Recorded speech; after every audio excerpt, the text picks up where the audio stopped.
Welcome to the Get Better Together project, hosted by Bubba Starts. Our mission is simple: to bring healing to each and every one of us by sharing our stories and communicating with one another and relating. This is how we all get better together. Enjoy the show.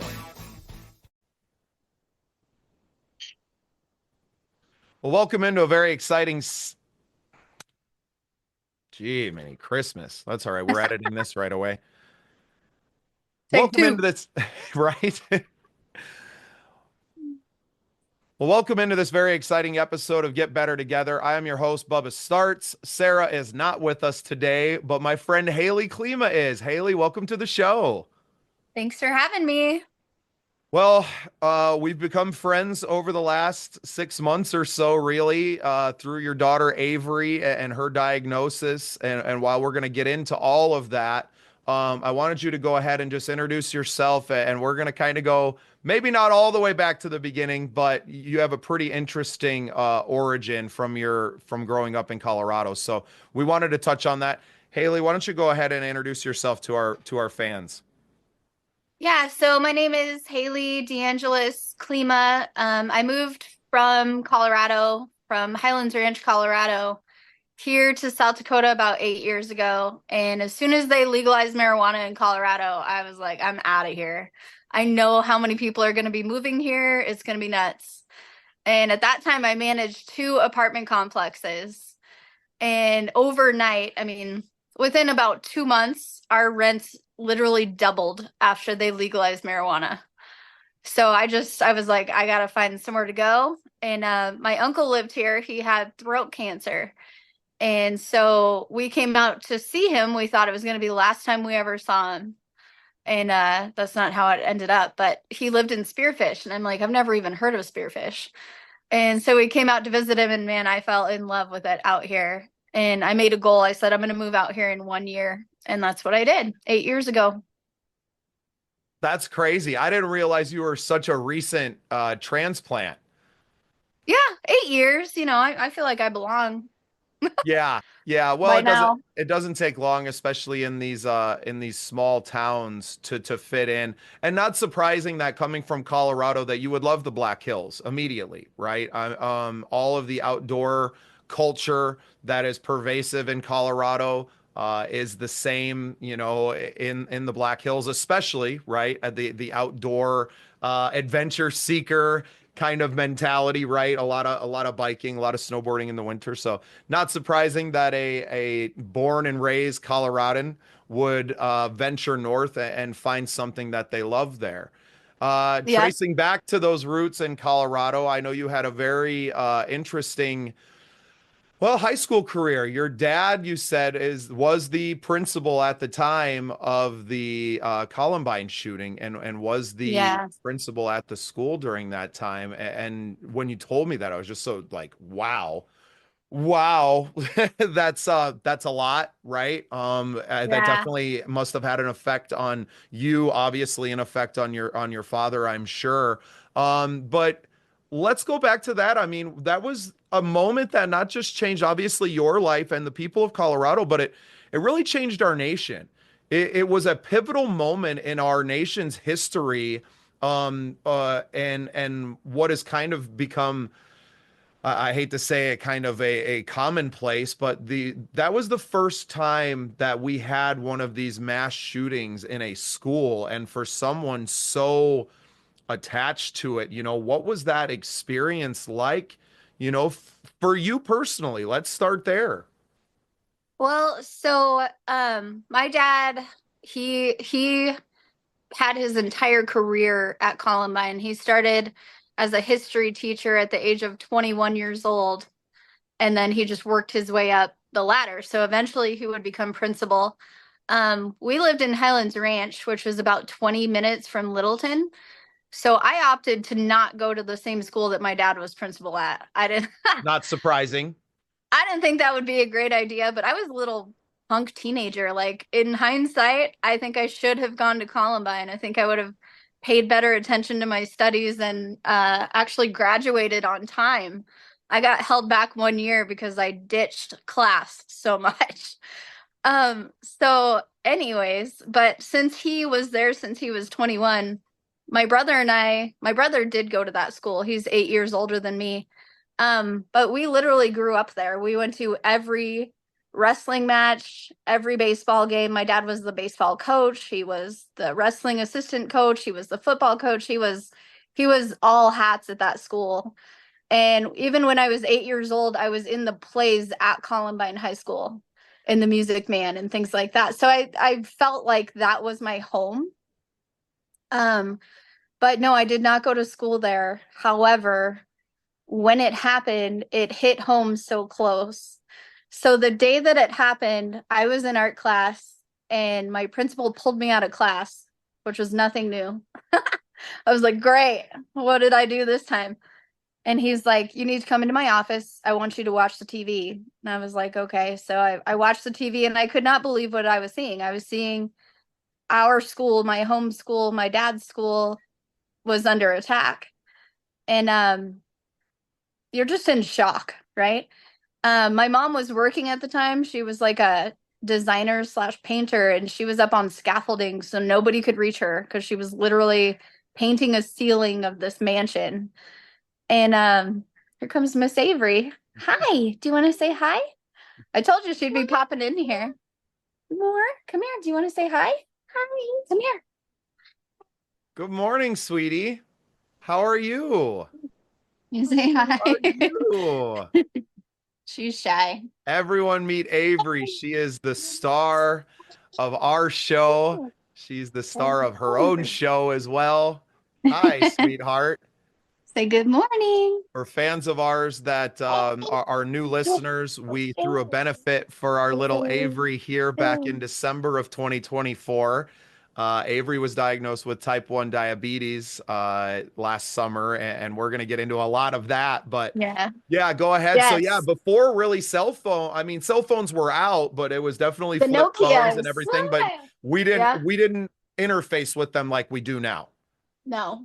So there was like one way to reach my mom and it wasn't happening. So I'm not sure how my brother got to my school, but he ended up coming to pick me up and we went home and we were watching it on the TV and I just remember being in shock.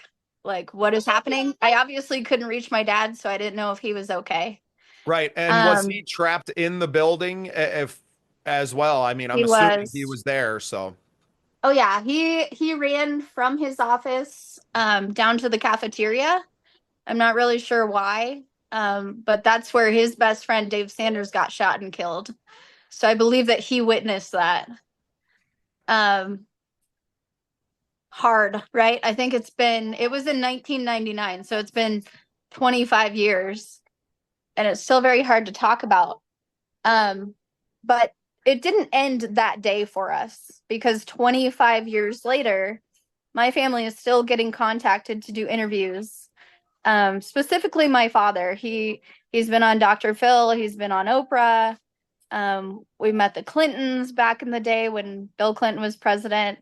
Just all these huge monumental things would come from this, and you never get to rest from the trauma.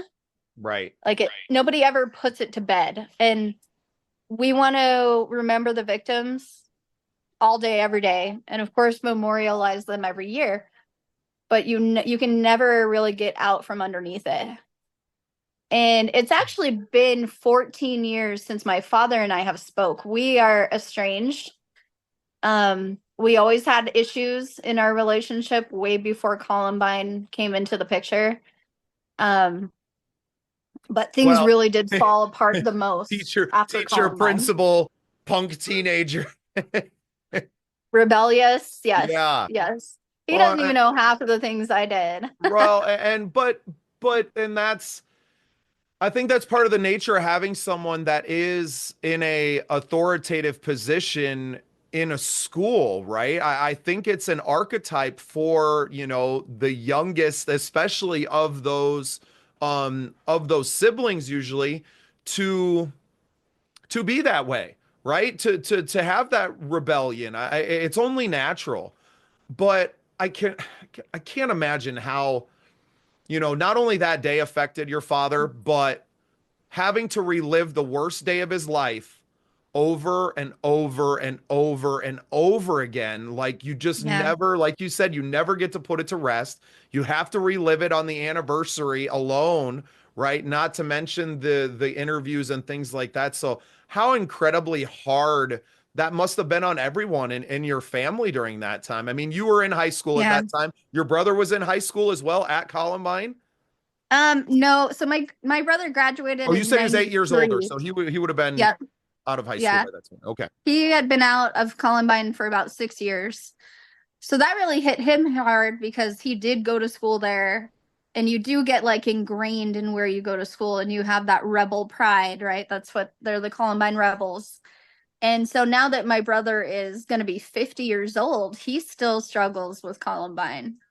Even though he wasn't there, it's like somebody comes into your house and commits this heinous act, it will always so even though I wasn't there, I still struggle with PTSD from it because I had to live it through my father's eyes. Every single news article, we were in Time magazine. Every time that I had to talk about it, I would learn new details from my father. He's I don't know why, but after everybody had passed, everybody was deceased, my father was called in to identify some of the bodies in the library. So, I mean, Oh, whew, yeah. it's heavy. I Um, I hope that I, most of us never have to do that in our lives, right? Undoubtedly, obviously people listening to this, I'm sure that they've had to identify the bodies of a loved one, but to have to go and identify the bodies of your students or your friends, and to be the one that was at the head of this. And there's nothing your dad could have done. There's nothing that he right. could have done, you know? And I can only imagine the guilt that he must carry every day and that he carried for 10 years after that. That probably leads to an estranged daughter and all of these things because there's so much inside that you can't ever put to rest and you can talk about it till you're blue in the face. It's never going to leave you. Yeah. And after that, he started drinking more heavily, so that didn't help things. And our issues aside, like you said, they didn't have anything to do with Columbine, but they really got exacerbated after Columbine because my dad was even more emotionally unavailable than he was before. Um, but just learning everything. So like after Columbine happened, I think it was like the day of, don't quote me because it was such a whirlwind. I remember when my dad got home, we had to pack up and leave our house like fast. We had to pack up and leave. I couldn't tell any of my friends where I was going, and I didn't understand what was happening.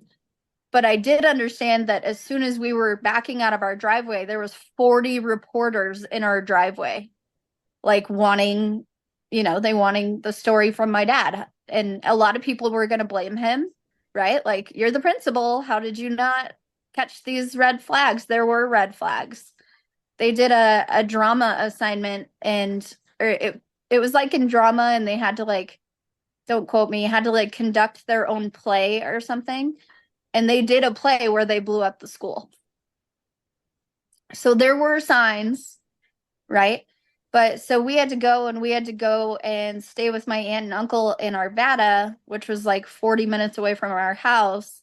We were basically hiding because we knew that the media was just going to be like swarming, and they were. Like when we came home, even if I went out to get the newspaper, I would be confronted by like 10 cameras in my face. Hayley, Hayley, Hayley. It was crazy. And I think the news focuses so much on the bad. They like to sensationalize things because if things aren't big and dramatic and scary, they don't have a story. So I'm not a big fan of the news. I like what Trump says, like about the media, fake news. Well, and And I now can that tell all the you, USAID stuff is coming out and it's proven without a doubt that it's all just a big propaganda machine, I think we all feel a lot differently about the news. But this I is hope 25 so. years ago. No, nobody knew Yes. anything of this, right? We were still treating it like it was Walter Cronkite, and that's the news. And And who knows, without getting down this conspiracy trains, I'm sure there was three-letter agencies involved with these kids beforehand, and they knew who they were too. So really, if you want to put any Could have been. culpability on anyone, you really have to go to the upper echelons of the government agencies. I mean, no different than a Thomas Crooks this summer, right? And his ties to FBI and covert operations, right? So, I mean, these things were going on then too. And while we may not know definitively, still at this point, I think there's going to be some more truth revealed about that entire thing. But nobody's nobody's coming after the fact that, should there be, I mean, your dad was never found criminally liable for anything, right? And nothing No. of that nature, but still your entire lives are upended for, I mean, 5, 10 years. Like, they're not going to let it go. Right. And there was no Yeah. precedence. That was the big thing about Columbine, is that there really wasn't any precedence for that kind of an attack, that something happening in a school by the kids, and that really, I mean, it changed everything. It changed our country. It changed it changed schools all across the country, right? To where now we have police present in every school district, or very close. So what a tough thing to go through. And you're what, 16 at this time? Like, Yeah. Yep. I was the sophomore. And I can tell you one thing that I'll never forget. Like when we were watching the news as it was happening, when my brother and I were at home, when you're watching the news and they put that banner across the bottom of the screen, it said something asinine like 43 confirmed dead. And I'm like, obviously at the time, I'm like, holy crap, like yeah, that's a ton of people. In the end, it turned out 13 people died and two other people died that probably nobody cares about, right? Who cares? The right, killers took their own life. right, They're going to get what they deserve. But the people that I care about that died, there was 13 of them. Nowhere near 42 people. And so that just goes to show you back then, 25 years ago, the news was sensationalizing things and really just flat out lying. right. Like they didn't have those facts. The SWAT had not even breached the library or anything like that at that time. They're just trying to make headlines. Right. Right. And your firsthand account of that explains a lot of your current distrust of the media, and your political affiliations now. Because you Right. saw it, you lived through it. You lived through that. And people, I'm sure, slandering your father's name, and regardless of your relationship, that's your name too. Like, that's a horrible thing to have to go through early in your life. And the fact that you have, I mean, since then built multiple successful businesses. Obviously, you were managing apartment complexes before you left Colorado. And let's move on. So you come to South Dakota, looking for a fresh start, right? Getting out of Colorado because things were going to get more expensive just by the nature of, having legalized marijuana, right? And the flood of people that came with it. Um, you started a business after getting up here. Why don't you tell us about Hotties? So we moved here, like I said, we moved from basically Metro Denver to Spearfish. And I'm like, where do y'all eat around here? Like, there are no restaurants. When you come from a big city to Spearfish, and I'm a foodie, I love food. And so I was like, I'm gonna, I see a need, I'm gonna create a solution. So um I was on Facebook and there was a gal who was selling her hot dog vending business. And I couldn't afford it at the time. It was $5,000. And I was like, man, I can't afford that, but I know this gal does really well. And I said, so I'm going to try to like buy my equipment and like piece it together and just try to do it for less than 5 grand. And so I ended up finding a cart in Telluride, Colorado for $1,200. So we went back to Telluride and hauled that thing home. And the very first time we set up right where they were building connects. They had just like been putting the finishing touches on connects. Excuse me. So I set up right on that corner where Pizza Ranch is. I was like, I'm gonna get all this construction crew over here. And my first day I did like $400. So I'm like, oh, all right, this might be I'm a successful. genius. I'm just selling hot dogs and bags of chips. And so as it went on, it would go on for 5 years, and we would go from that little cart to a big food truck, full blown business. And with my projections, if I was running full time, it would be an $80,000 a year business. And all I was doing was warming up hot dogs and selling, like I said, selling drinks out of a cooler. And it was the coolest thing because I would just work from 11 to 1 every day. So my work day was 3 hours a day. Although there's a lot that goes into it behind the scenes, the Right, you grocery got your shopping. prep and you got to clean it all up when you get Yes, back home and finish your day too. But a 5 hour work day sounds a lot better than 8 to 10 exactly. to 12. Yep, and getting paid to shop at Walmart, which what girl doesn't like to shop? So it was a blast. We had a lot of success. We did downtown Friday nights, and we would do about $1,500 every Friday, which was pretty decent. We would have a line 20 people deep all night long, and it was amazing. And then somewhere in between, I met my husband, and he helped me run it as well. He turned a horse trailer into one of our food trailers. It was so awesome. I'll see if I can find pictures, but we've had a lot of like apparatuses for hotties throughout the years. But when I got pregnant with Avery, I finally said I can't do this anymore. I had a really tough pregnancy, and my food truck didn't have air conditioning. So, I mean, I was roasting in there in the summer because we used a boiler for my hot dogs, a boiling system. So, I mean, it would be over 100 degrees in there, on an August day. So I was just like, I'm fat, I'm pregnant, I'm pissed. I can't do this anymore. He earned the name Hotties. Yeah, very hot in there. Yes. So the funny thing is when I first started, the reason it is Hotties, or it was named Hotties, is I came here and I was like, Sturgis is the motorcycle rally capital of the world. I said I want to capitalize on, the fast bikes and the fast cars and the hot girls. And so Hotties was going to be the Hooters of hot dogs. I was going to have amazingly good looking women selling my hot dogs in like booty shorts, and a belly shirt and red lipstick. And it was going to be this whole seductive thing.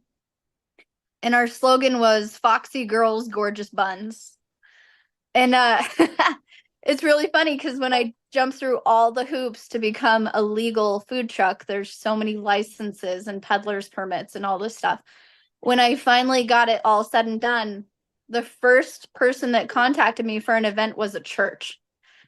And so I was like, man, I don't think this Hooters of hot dogs thing is going to work out. Like, I was just so happy to get an event right off the bat that I just had to pivot and go away from, the scandalous side of hotties. And I even changed my slogan to just good looking food.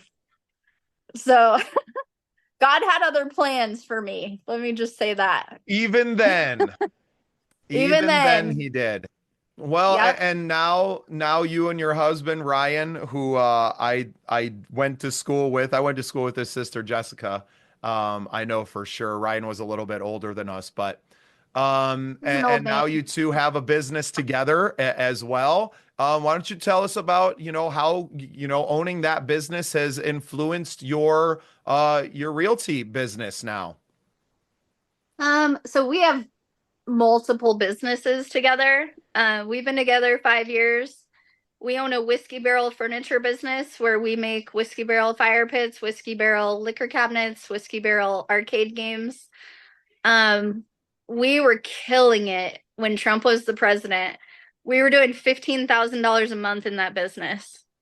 And then Biden becomes the president, and we were lucky to do 2,000 a month because our expenses went up. Everything that we would have to buy to build those things literally doubled, and our customers didn't want us to double the price on them. So we do still have that business. It's just not booming. And then we bought a bar in Nisland, This one's in the middle of nowhere, so it's not the best location, but I think to most of our um, listeners, Haley, South Dakota is in the middle of nowhere. It yeah, literally yeah, that's what we are as a state. right. Oh, hang on, I gotta dose my daughter. She's eating something unauthorized. Give me a second. So yeah, with her type 1 diabetes, if she has more than two carbs, she has to have insulin. Well, So and we're gonna spend probably the back half of the episode here watching that, and actually that meter that friends could see on your couch there is actually something that you were able to to gift to some other families as well. An important piece of the puzzle when you have a type 1 diabetic child is yes, constantly monitoring, right? And being constantly. yeah, all the time. So having this wireless unit here, what is that called, just for our listeners? So that is a sugar pixel. So that tells us what her blood sugar is at all times. And it tells us, so right now she's at 132, which is phenomenal blood sugar. And it tells you that it just dropped 6 points. So it reloads or recalibrates or whatever you want to say every 5 minutes. So we can see what her blood sugar is every 5 minutes. And if So you we didn't know have that unit, how would you have to do that? we would have to take her big toe and poke it and abstract blood and then test it. So that's very In traumatic in for a prison, they 2 year old. called them finger sticks because obviously when we Yes. get a little bigger, we can use that, but you have to do it to her big toe.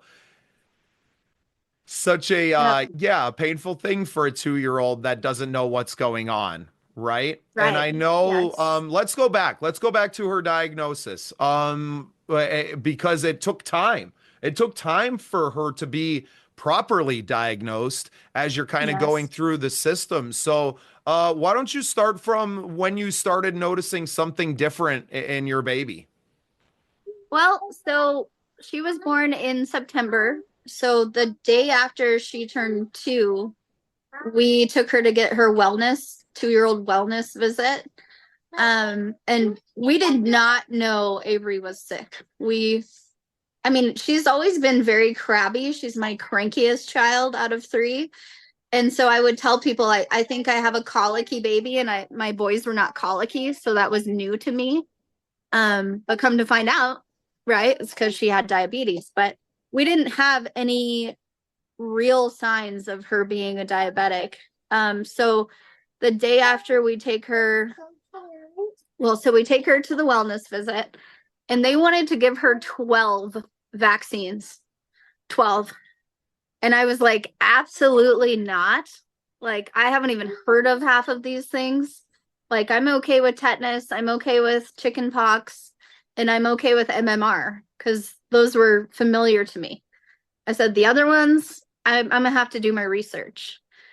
And so she got those vaccines. It was a total of 4 shots that they put in her leg. And 2 days later, she was so sick. And I don't mean sick like cough, runny nose, fever kind of sick. I mean like she was lethargic. The only thing she wanted to do was lay on the couch. She didn't want to eat. She didn't want to talk. And she didn't even want to walk. Like when she would try to stand up, she would cry. So we were carrying her all over the place, which Avery is a very active little girl. Like We that's can very we out of can the see just by ordinary. the podcast episode today. I mean, she hasn't stopped Yeah. running, I don't think. Who's playing with mommy's wallet right now? Oh Lord. But so we took her to 3 doctors in the span of 7 days. And the first 2 doctors had said that it's just a cold. Oh, she has a cold. She got it because her immune system's down because of the vaccines. She has a cold. And the third doctor on like the 7th day, she knew something was very wrong. She's the only doctor that ran tests on Avery. And props to Black Hills Pediatrics. They are amazing. They did a urine test on her. They put a catheter in her diaper.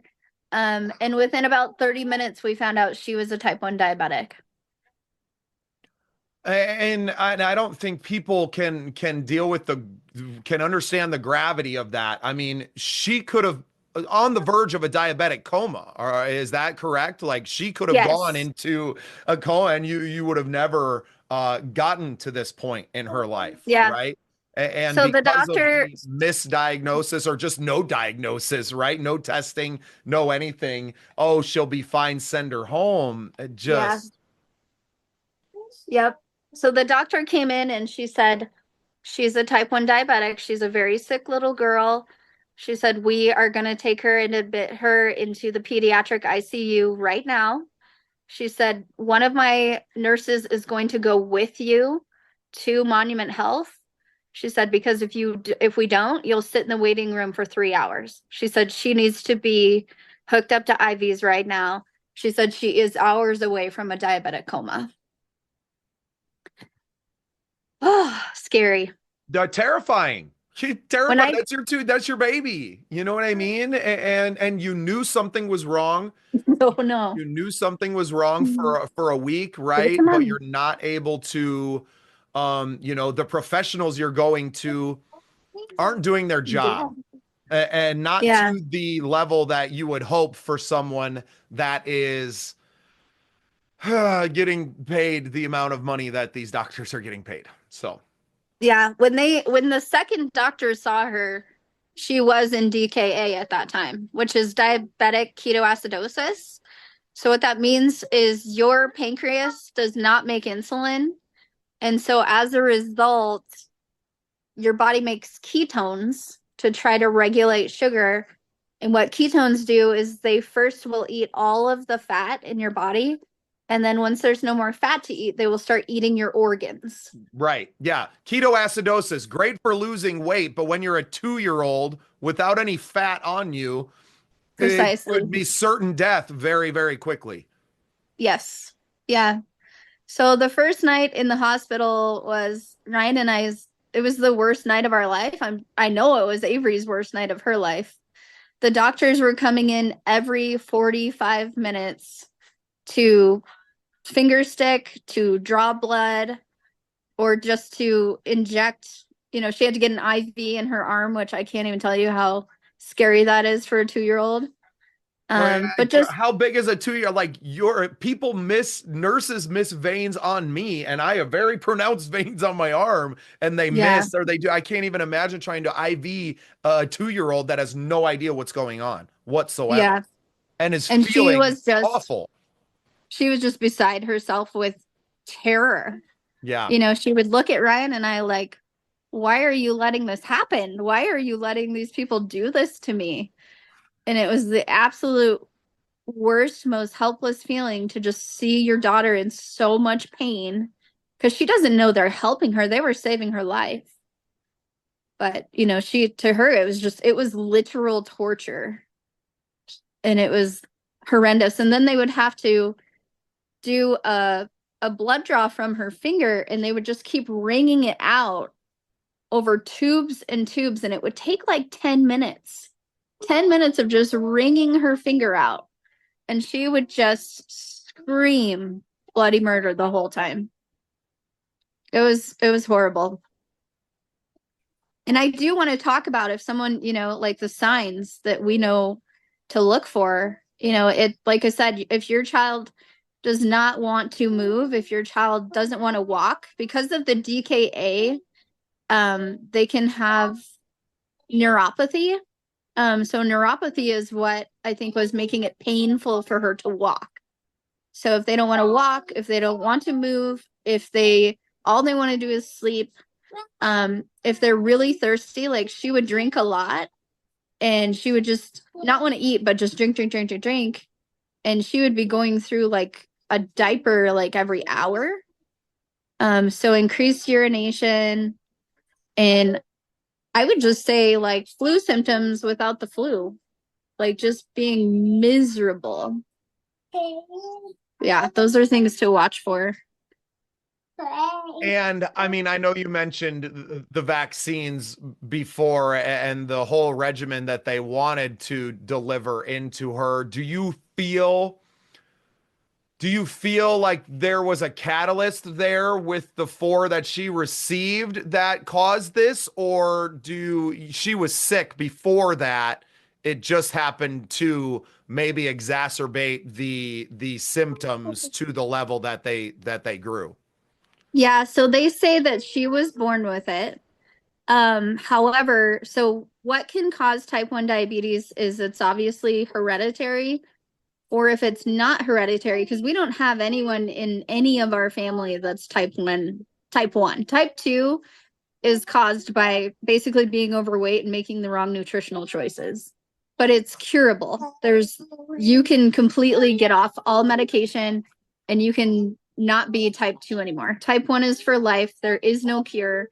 Your pancreas is absolutely shot.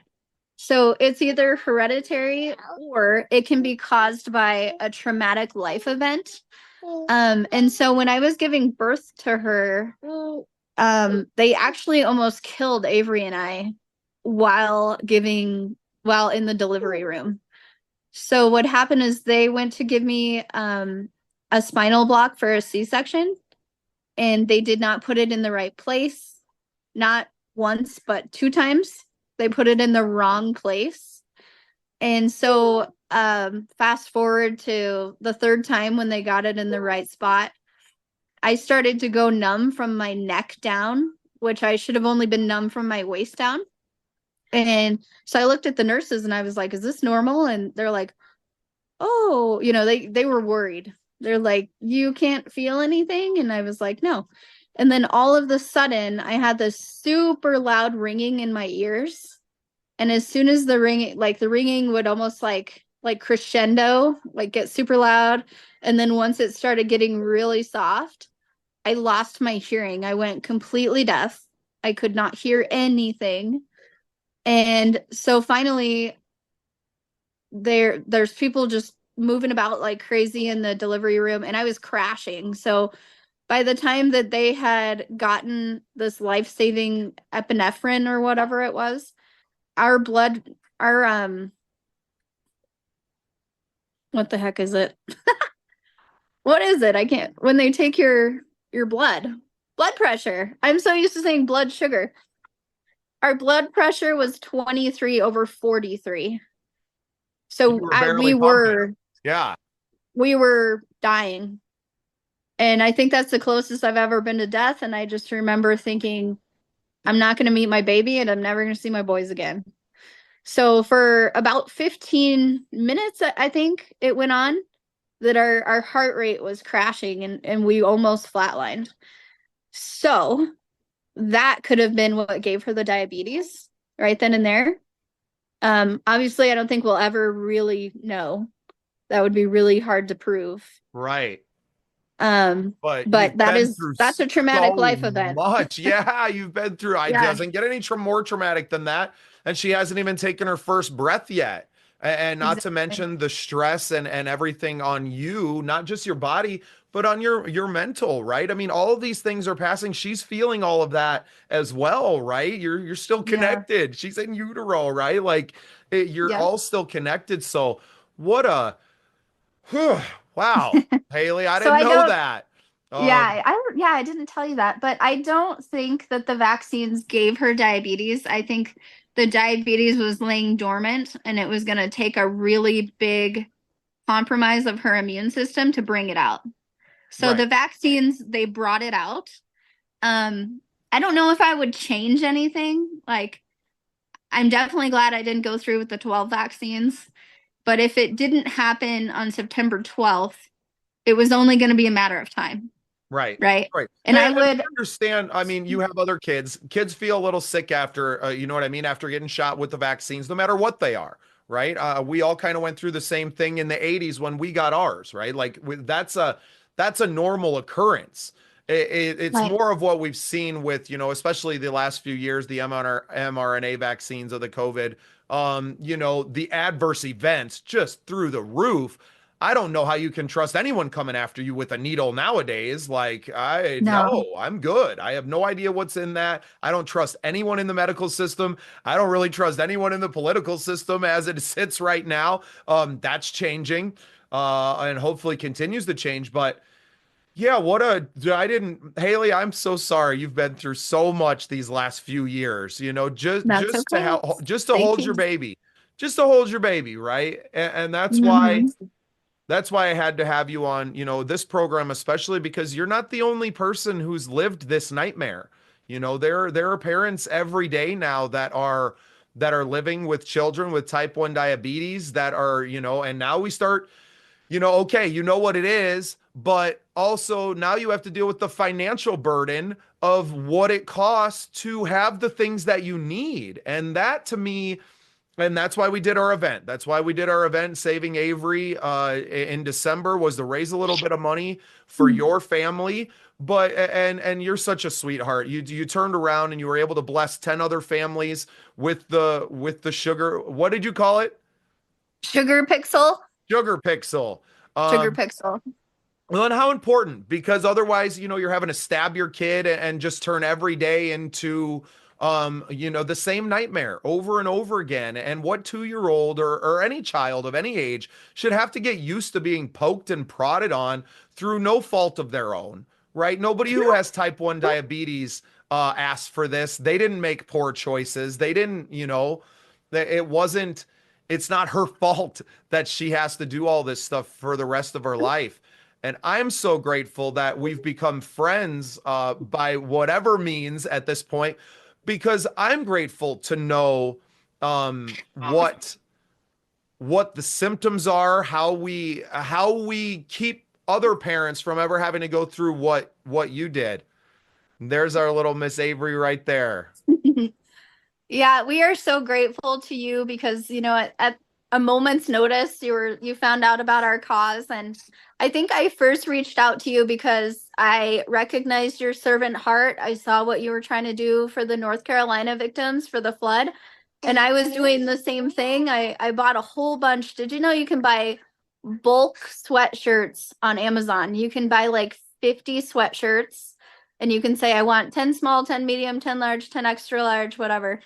And so we just got those people a ton of clothes and toothbrushes and toothpaste and just things, that they probably took for granted in the beginning, right before the flood. But just any way that we can help. And I saw that you were doing that too with North Carolina. And that's how I initially reached out to you. And then once you started learning about Avery, you were just like, hey, we're going to do this awesome thing at AB's. And you did this amazing event for her. And we had a packed house. And we ended up raising $2,000, which was amazing. What are you doing? He's like, I can't reach your Uh, wallet from here. oh, she's trying to get her bottle. And there's nothing in there. I gotta get you some juice. Um, Well, and I love that, that you were able to turn it around and took half of that money and that you were able to bless other families. And what that's leading yes. us to is doing a lot more of this, right? And I know the name of, our organization and the cause that we got behind is Saving Avery, but it's really about saving everyone's kids. It's Yeah. not about this one beautiful baby girl in your arms right now. It's about everyone's babies and caring about other human beings and how we do that. And can you share the duck story and a little Oh bit yeah. about how the ducks keep showing up? And I just Oh love yeah. that so much before I let you go. Okay.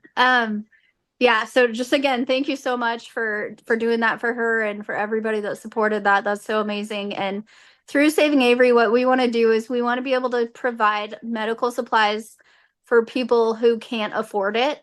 If your insurance deductible is too high, or if you just run out of supplies, like we ran out of injection ports for her before she had a pump, which meant we would have to manually inject a needle into her 10 times a day. So I reached out on Facebook and I was desperate. I was like, this is the weirdest request ever, but does someone have a T1D injection port? And we ended up connecting with this amazing person named Gene, and his daughter just turned 18. She's off to college and she has had it since she was 15 months old. And here's the craziest thing, Bubba, you didn't know this, but she collects the same exact ducks. Those ducks have been showing up for that little girl since she got diagnosed 18 years ago. The same ducks. So the duck story goes, the night we were in the hospital and she was obviously just beside herself. She developed what they call needle phobia, right? Every time someone walked in the room that she didn't know, she thought they were going to hurt her. And so she just cried and screamed and cried and screamed, and there was just no end to the terror, it seemed like that day. So finally a nurse walked in and she had 4 of those rubber ducks that the kids play with in the tub, like they're big. And she was trying to befriend Avery and she was trying to calm Avery down. And like for a moment, Avery stopped and started playing with these ducks. And it was like the first time that we had had some peace to our ears. So it was awesome because she was happy and, you know, we were getting a break from the mental torture. And she developed this bond with these ducks. And she had never had any ties to ducks before. And so she just played with these ducks and eventually she wanted to sleep with the ducks. And I told her, I said, honey, you can't sleep with these. These are so hard. They're like rocks, you know, they're awkward. I was like, but I'll put them next to her tray table on her bed in the hospital. And so I lined them up. I got her ducks in a row, right? And she saw that the ducks were there watching her and she went to sleep. And like I said, it was just, we had not had peace for so long. It was so great. And so Ryan and I ended up falling asleep as well. And I woke up and Ryan was cradling Avery and standing up and holding her. And he was bawling his eyes out. I've never seen my husband so distraught. I've never seen him cry like that.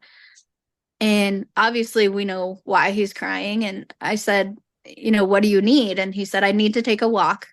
They said, can you just take her? I said, yeah, I'll take her. So he disappeared for like 20 minutes and let me kind of like run it back.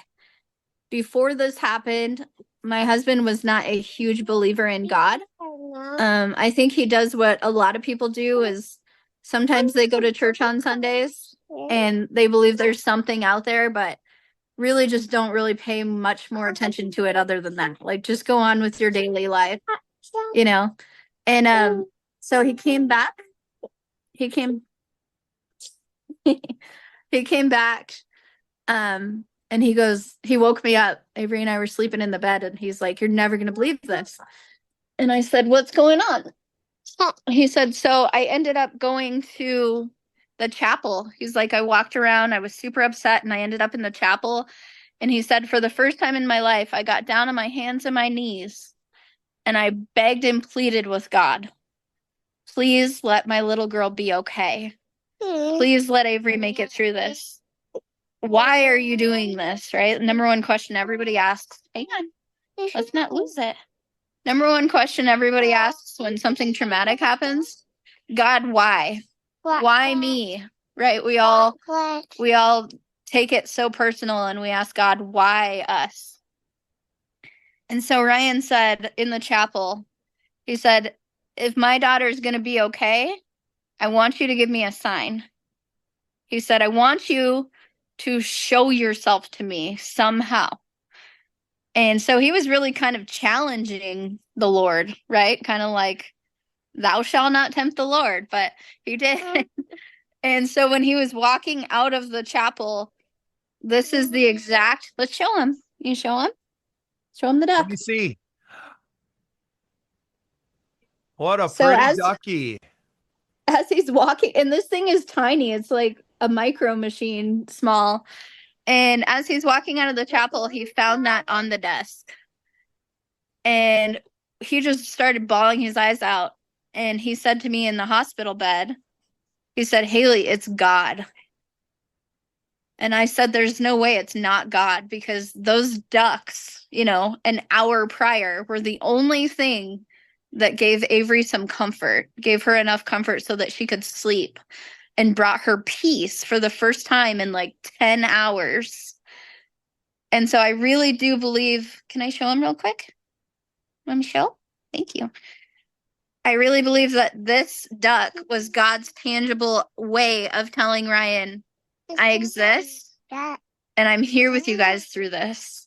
And God needed to do that for Ryan, and Ryan needed to have something, like I said, tangible that he can actually see, that reminds him every day that we're not in this fight alone. Because diabetes is a fight every single day. Every 5 minutes, it's a fight. And so that is why we got our duck tattoo. I don't know if you guys can see that. Can you see it? A little bit, yeah.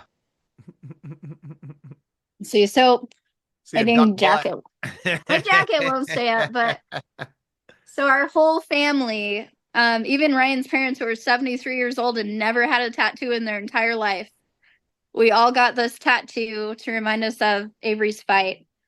And the crazy thing about the duck is, maybe people hear the story and they're like, oh, that could have been coincidence. And it very well could have. That's not how we took it. But actually, we've had about 6 more of these ducks show up in our life since Avery's been sick, in places you wouldn't expect. Actually, Ryan's nephew, who goes to California, he goes to school in San Diego, California. He was in class one day and the girl behind him tapped him on the shoulder and she said, is that duck yours? No, don't put that in your mouth. That's a choking hazard. She said, is that your duck? And he's like, what are you talking about? And she said, there's a pink duck under your chair. So where he sits, this exact duck was under his chair. It was just pink. Same duck, same build, same. This is a resin. We found out it's made of resin. And so how could that have happened all the way in San Diego, California, especially in high school where they're changing classes every period, right? So we know that these Or how ducks are could one end pollinators. up in AB's the night that we have our event? And Yes. I was totally moved, and I've kind of equated it to there a movie Interstellar with Matthew McConaughey. And yeah, I mean, how powerful that So is. powerful.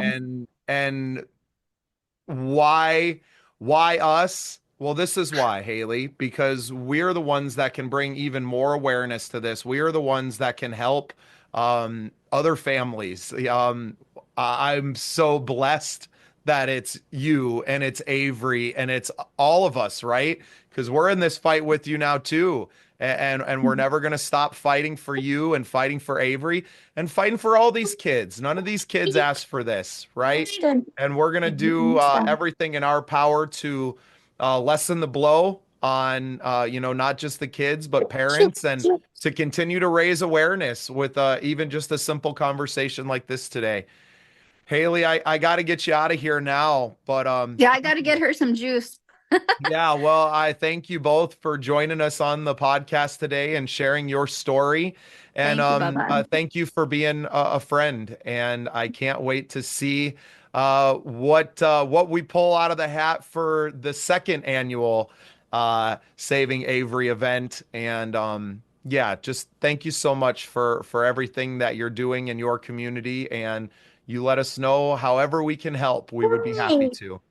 Thank you so much. We are so blessed to know you and all your connections. And it seems like, iron sharpens iron, right? So you run with some really good people, and I appreciate your heart and their heart. And yeah, with Saving Avery again, like, let's get the message out. If there's something we can do to help a diabetic child and we're able to financially, or, just donating some supplies, we're happy to do that. And we also have a Christian charity called A Mother's Love.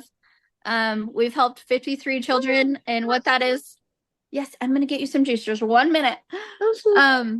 So what we do is we help with what the government won't. So we help with diapers, wipes, and clothes for children who need it. I went to my son's school one day and he was in first grade, and there was a little kid who had a shirt, and it was a belly shirt because he was 7 years old wearing a shirt for a 2-year-old. And so that's what inspired A Mother's Love.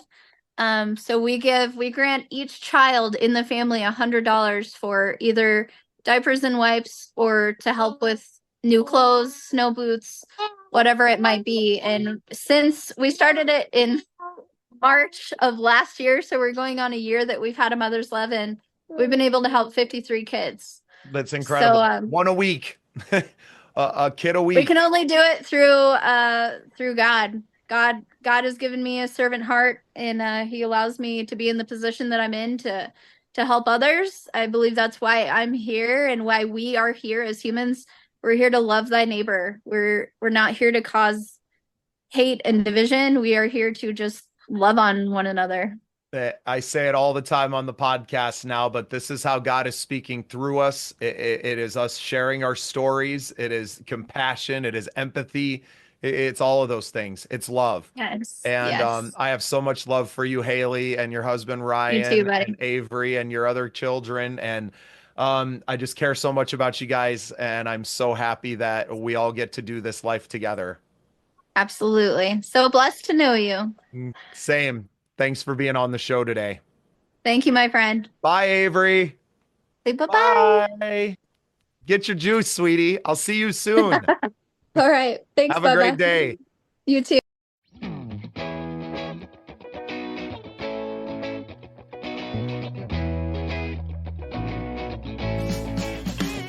Thanks for tuning in to the Scene Projects Podcast Network. We appreciate you listening. You can find more at thesceneprojects.com. Join our community. Got an ocean full of love that's made for two. We sail upon the ocean breeze and sunshine feels like you're loving me.